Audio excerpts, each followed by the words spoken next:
কালনা বেশি মহিমা সারা বিশ্বের কাছে, সমগ্র বিশ্বের লোক কালনাতে জানে, কেন নিতাই গৌর স্বয়ং এখানে এসেছেন।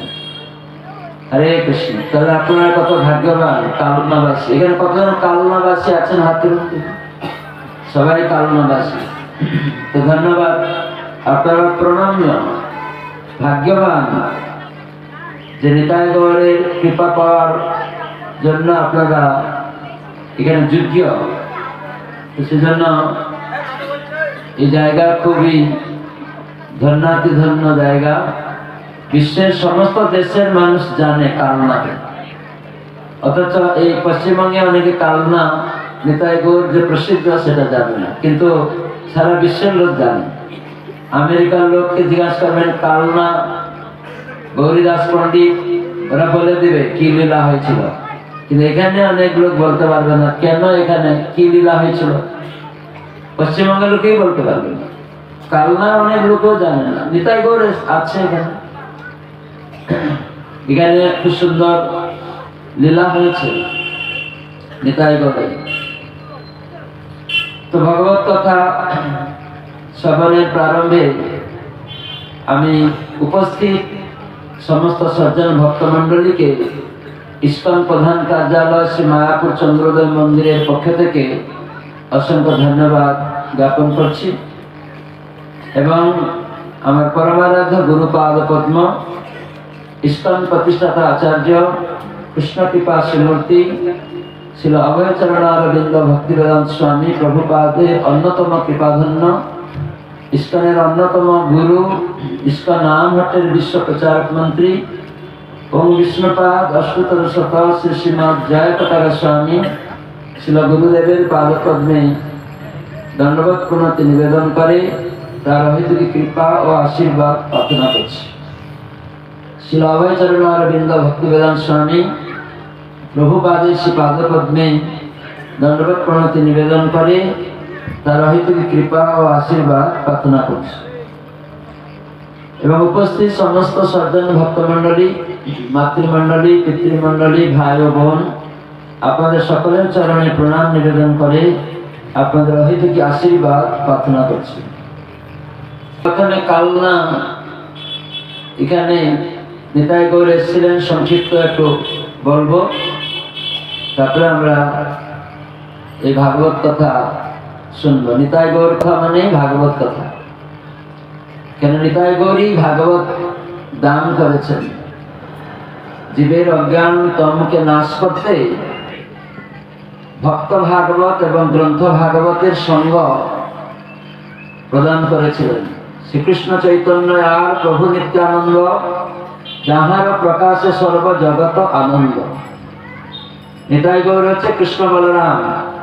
দ্বাপর যুগে যে কৃষ্ণ বলরাম, তারা এই কলিযুগে নিতাই গৌর রূপে আমাদের কৃপা করতে এসেছেন, ভক্ত ভাব অঙ্গীকার করে এসেছেন, আচরণ করে। এই জন্য নিমাই গৌরাঙ্গ দেব তিনি এসে আবির্ভূত হলেন নবদ্বীপ ধামে। তারপরে তিনি এক সময় নিতাই গৌর এই কালনাতে আসলেন, শান্তিপুরে এসেছিলেন। তো শান্তিপুর থেকে হরিনালী নদী, ওখান থেকে নৌকা করে তিনি কি করেছিলেন না এই গঙ্গা পেরে এসেছিলেন। দেখবেন এখানে একটা তেঁতুল গাছ আছে, বড় বাঁধানো আছে চারিদিকে। শ্রাবণ মাসে কি কোন মাসে শুক্লা ত্রয়োদশীতে গৌরীদাস পণ্ডিতের তিরুভাব তিথিতে উৎসব হয় এখানে, শ্রাবণ মাসে না কোন মাসে মনে নেই, যাই হোক ওই তেঁতুল গাছ আছে, বড় তেঁতুল গাছ অনেক সময় থেকে রয়েছে, বহু পুরানো। ওখানে মহাপ্রভু নিত্যানন্দ প্রভু এসে বসেছিলেন, আর গৌরীদাস পণ্ডিত সেখানে সাক্ষাৎ করেছিলেন। এই গৌরীদাস পণ্ডিত পূর্ব লীলাতে দ্বাপর যুগে কৃষ্ণ লীলায় তিনি সুবল সখা, দ্বাদশ গোপালের অন্যতম গোপাল, সুবল সখা ছিলেন। তিনি এই কলিযুগে মহাপ্রভুর সেবায় সহায়তা করতে, জগৎবাসীকে কৃষ্ণ ভক্তি দান করতে এবং মহাপ্রভুর লীলা বিলাসের সমস্ত অদ্ভুত কার্যকলাপ বিস্তার করতে, জীবকে নিতাই গৌরের প্রতি আকৃষ্ট করতে, তাই ভগবান তার সুবল সখাকেও গৌরীদাস পণ্ডিত রূপে প্রকট করেছিলেন।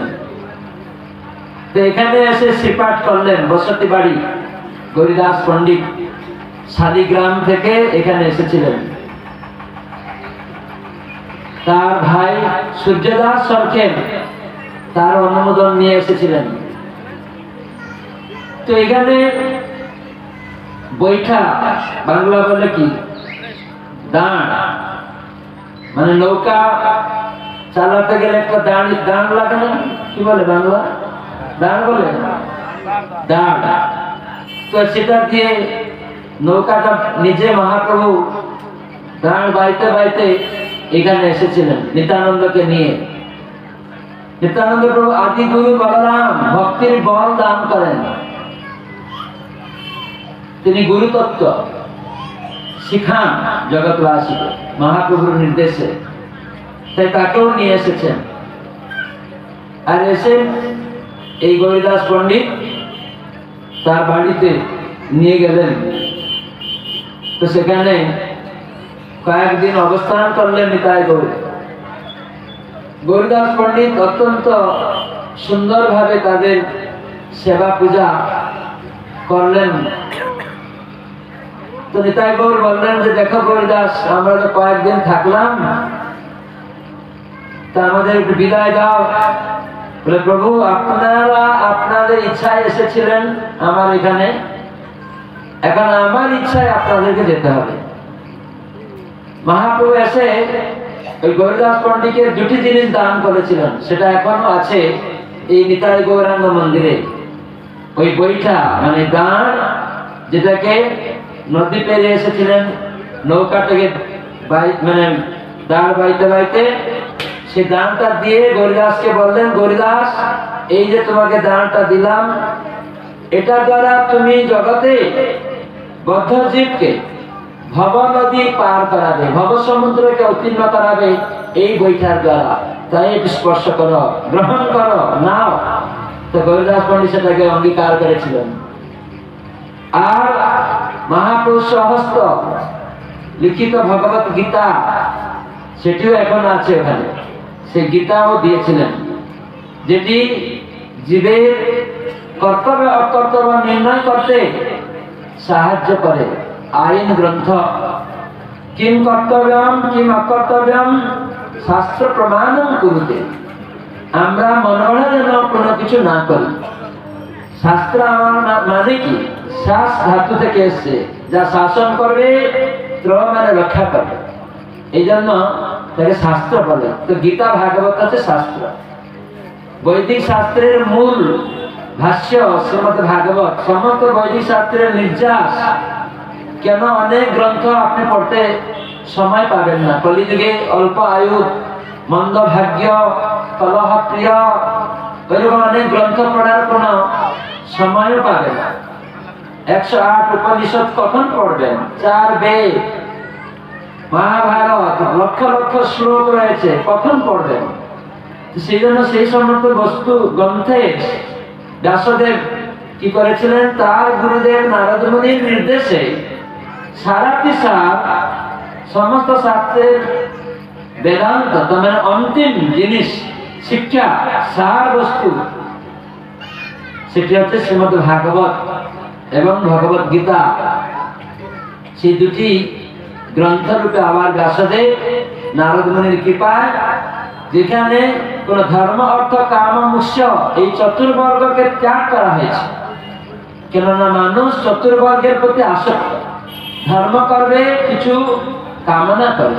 দুর্গা পূজায় গেলে আমি বলছি ধর্ম করছি, সকালবেলা উঠে দুর্গা মাতার কাছে গেল, ধনং দেহি জনং দেহি সুন্দরী ভাগ্যাং দেহি যশং দেহি পুত্রং দেহি বিদ্যাং দেহি। দেহ সুখের জন্য সুন্দর স্ত্রী চাইছে, কিন্তু মূর্খ। দেবদেবীর কাছে এইসব প্রার্থনা করতে নেই। এই দেবী হচ্ছেন বিষ্ণু মায়া, ভগবানের মায়া। তার কাছে যে আপনি ধন চাইবেন সেটা অনিত্য, মায়া মানে যা নয়।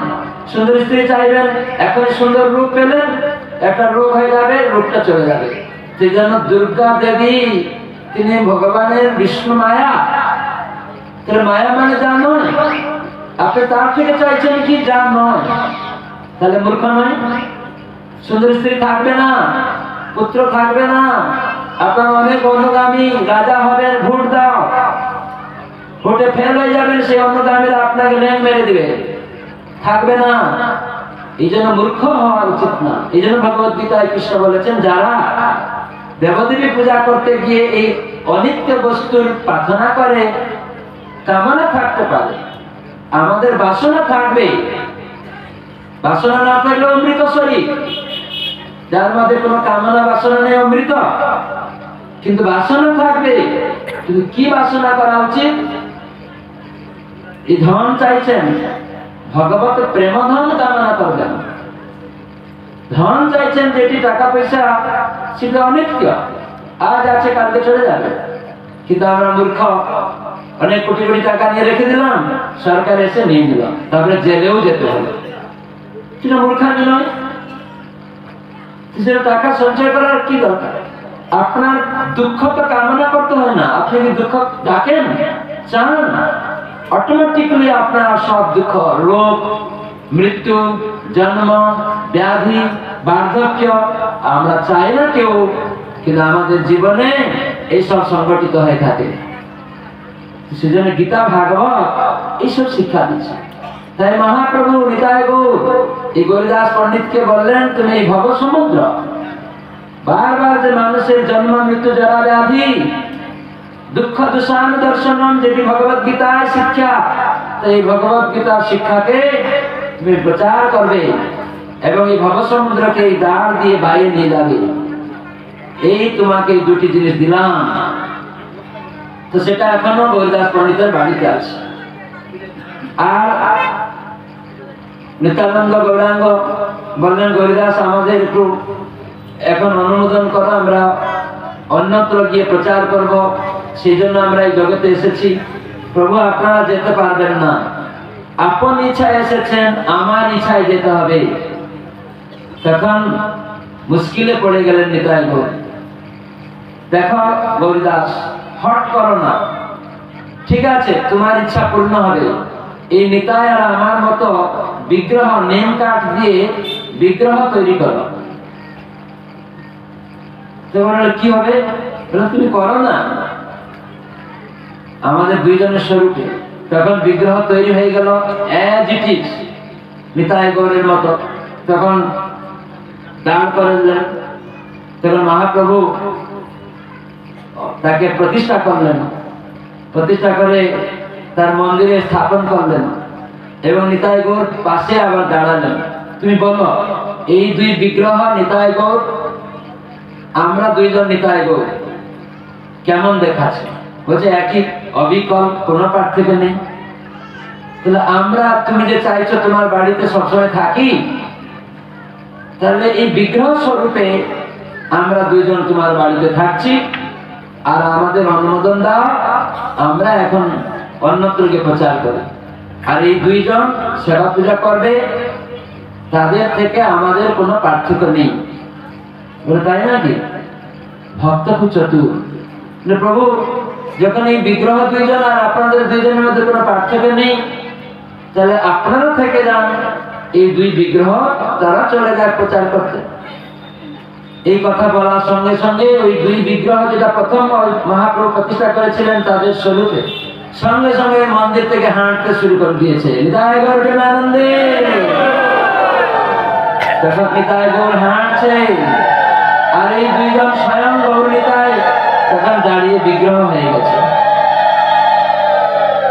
এই লীলা এই কালনাতে হয়েছে। আপনার অধিবাসী বৃন্দ কত সৌভাগ্যবান, এরকম সুন্দর লীলা এখানে নিতাই গৌর করেছেন গৌরীদাস পণ্ডিতের গৃহে। আরো অদ্ভুত লীলা করেছেন। তখন গৌরীদাস দৌড়ে দৌড়ে গিয়ে, প্রভু আপনারা যাবেন না, আপনারা চলুন ফিরে, আপনারাই থাকুন। তখন এসে তারা আবার দাঁড়িয়ে গেল, আর এই যে অরিজিনাল দুইজন বিগ্রহ হয়ে গেছিল, এরা আবার হাঁটতে শুরু করে, বলে আপনারা চলে যান। এরা আবার হাঁটতে শুরু করেছে, আবার দৌড়ে দৌড়ে গিয়ে, প্রভু আপনারা ফিরুন, আপনারা চলে যান। এইরকম বহুবার হয়েছে, কোনটা অরিজিনাল কোনটা বিগ্রহ সব গুলিয়ে গেছে। এখন সেই বিগ্রহ আছে, এখানে ঝলক দর্শন হয় না, একটু বেশি হলে পালিয়ে যাবে।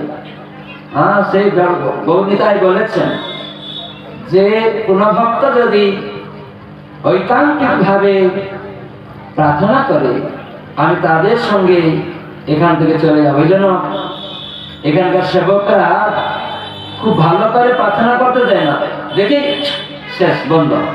তাহলে আপনি বিগ্রহ দর্শন করে যে একটু মন নিবেশ করবেন, ও করতে দেয় না, বিগ্রহ চলে যাবে কোন এক সময়। কেন মহাপ্রভু বলেছেন এই বিগ্রহ তো স্থাপন হলো, মহাপ্রভু পরে তো ওনারা গেলেন দুইজন। একদিন গৌরীদাস পণ্ডিত অনেক ভোগ রাগ রন্ধন করে, মহাপ্রভুর প্রিয় সমস্ত ব্যঞ্জন, মহাপ্রভু যা ভালোবাসতেন শাক সবজি এসব নিবেদন করেন। একদিন দেখছে বিগ্রহ গ্রহণ করছে না, তখন মনে দুঃখ হয়ে গেল যে আজকে কিছু গ্রহণ করছে না। তখন গৌরীদাস সেই বিগ্রহকে বলছে যে আপনারা কিছু গ্রহণ করছে না কেন? আমার কষ্ট হচ্ছে, আমি এত পরিশ্রম করে রান্না করছি, এত ব্যঞ্জন। গৌরীদাস তখন বয়স হয়েছে তো, তখন গৌরনিতায় নিজে বিগ্রহ স্বয়ং কথা বলতে শুরু করেছে। গৌরীদাস, তোমার এত রান্না করার কি দরকার? কেবল শাক অন্ন হলে একটু সিদ্ধ হলেই আমাদের চলবে, তোমাকে এত কিছু পিঠা পানা এত কিছু দিতে হবে না, তোমার অনেক পরিশ্রম আছে, আমাদের কি কষ্ট হচ্ছে। দেখুন, ভগবান স্বয়ং বিগ্রহ রূপেও গৌরীদাস পণ্ডিতের সাথে কথা বলে, তোমরা এত অন্ন এত কিছু খাবে না, ঠিক আছে, আজ থেকে আর তোমাদের এইসব রান্না করবে না, তাই জন্য তোমরা খাচ্ছ না বুঝি, ঠিক আছে, কাল থেকে আর ওই শাক আর সিদ্ধই দিব, আর কিছু দিব। গৌরীদাস তারপর থেকে ওই শাক আর সিদ্ধ দিতে লাগলেন। এক সময় গৌরীদাস পণ্ডিত তার অনেক শিষ্য ছিল, তাদের মধ্যে অন্যতম প্রধান শিষ্য হৃদয়ানন্দ, তারপরে বটু কৃষ্ণ দাস কি বটু দাস, এরকম অনেক শিষ্য ছিলেন। তো একদিন গৌরীদাস পণ্ডিত বললেন, দেখো সামনে আর 1 মাস আছে গৌর পূর্ণিমা উৎসব, তা আমাদের তো উৎসব করতে হবে, তো আমি এখন একটু বাইরে যাচ্ছি।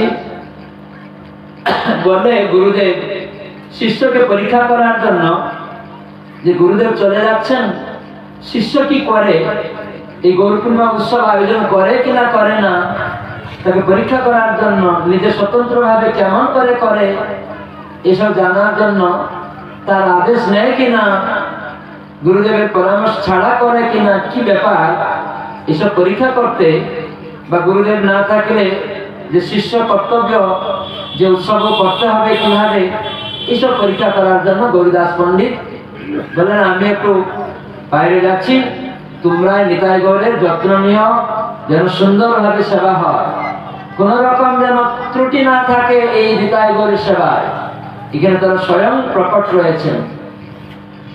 তখন গৌরীদাস পণ্ডিত চলে গেলেন। আর হৃদয়ানন্দ উনি ভালোভাবে সেবা করতে লাগলেন। তখন দেখছেন গুরুদেব আর ফিরে আসছেন না, আর মাত্র কয়েকদিন গৌর পূর্ণিমা, কোনো নিমন্ত্রণ করা হচ্ছে না শিষ্যদের, আবার এদিকে কোনো ব্যবস্থাপনা, উৎসব করতে গেলে বড়, সেখানে তো সবকিছু ক্রয় করতে হবে, ফলমূল চাল ডাল, উৎসব হবে, অভিষেক হবে, দুধ ঘি মাখন এসব জোগাড় করতে হবে, তো চিন্তিত হয়ে গেছেন।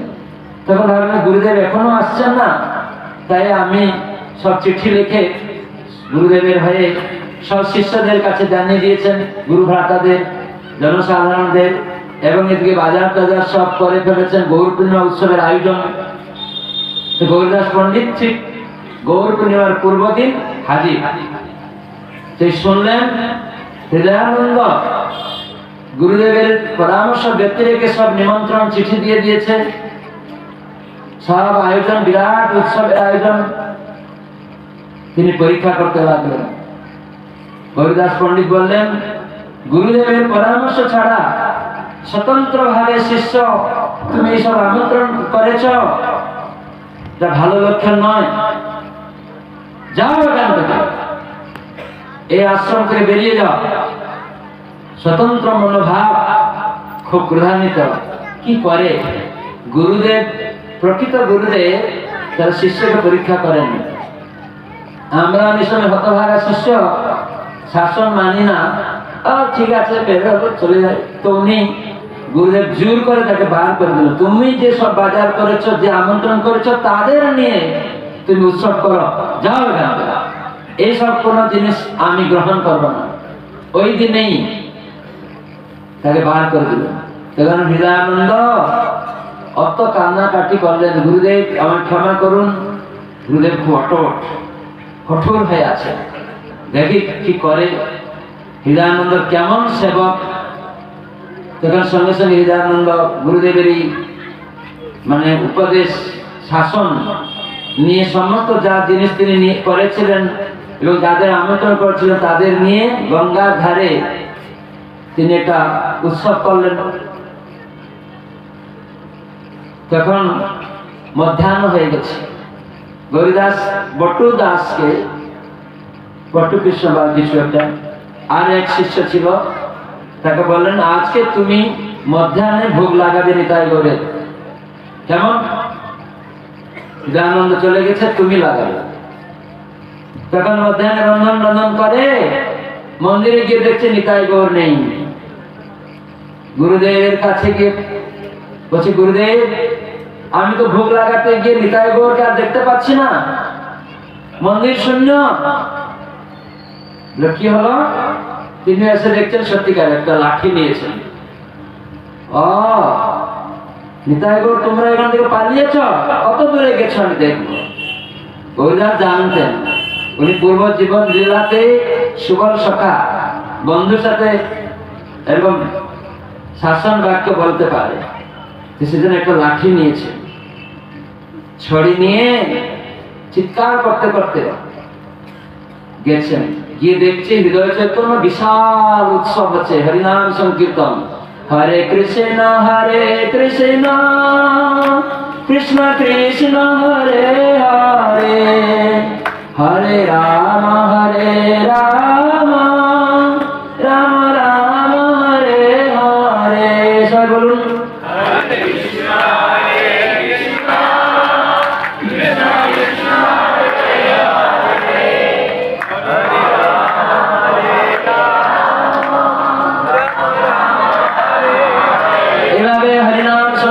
যুগে কীর্তনাচার গোবিন্দাস পণ্ডিত দেখছেন নিতাই গৌর ওখানে ওই কীর্তনে নৃত্য করছে। নিতাই গৌরাঙ্গ, নিতাই গৌরাঙ্গ কি তারা নাচছে। যেই গোবিন্দাস পণ্ডিতের ক্রোধ, লাঠি দেখেছে নিতাই গৌর যে নাচছিল, অমনি দৌড়ে মন্দিরে পালিয়ে এসছে। গৌরদাস দেখছেন মন্দিরে ঢুকে গেল। আবার গৌরদাস লাঠি নিয়ে পিছনে দেখছে হৃদয় চৈতন্য যে সেখানে নিতাই গৌরের নৃত্য করছে সব ভক্তদের নিয়ে। আর নিতাই গৌর দৌড়ে গিয়ে হৃদয় চৈতন্য মানে হৃদয় আনন্দ, তার হৃদয়ের মধ্যে দুইজন প্রবেশ করেছে। তখন গৌরদাস পণ্ডিত বুঝতে পারলেন। কি বুঝতে পারলেন? যে হৃদয়ানন্দ সাধারণ নয়, এ আমার শিষ্য সাধারণ নয়, এ আসল আমার শিষ্য, গুরুদেবের সেবা করার যোগ্য। যে গুরুদেব না থাকলেও সে গুরুদেবের মন বুঝে সেবা করতে পারে, উৎসব করতে পারে। তাই নিতাই গৌর যে তার হৃদয়ে রয়েছে, সে নিতাই গৌর যে প্রবেশ করেছে, অমনি গৌরীদাস দেখলেন আনন্দে বিহল হয়ে হৃদয়ানন্দকে একদম আলিঙ্গন করে তাকে কুলে বসিয়ে নিলেন। নিতাই গৌরাঙ্গ কি, গৌরীদাস পণ্ডিত কি, হৃদয়ানন্দ প্রভু কি। তারপরে বললেন, হে হৃদয়ানন্দ, আজ থেকে তোমার নাম হৃদয় চৈতন্য দাস। হরি বল। হৃদয়ানন্দ থেকে হৃদয় চৈতন্য, কেন তোমার হৃদয়ে চৈতন্য মহাপ্রভুকে তুমি বিরাজ করে রাখছ। সেরকম সেবা মাধ্যমে গুরুর আদেশ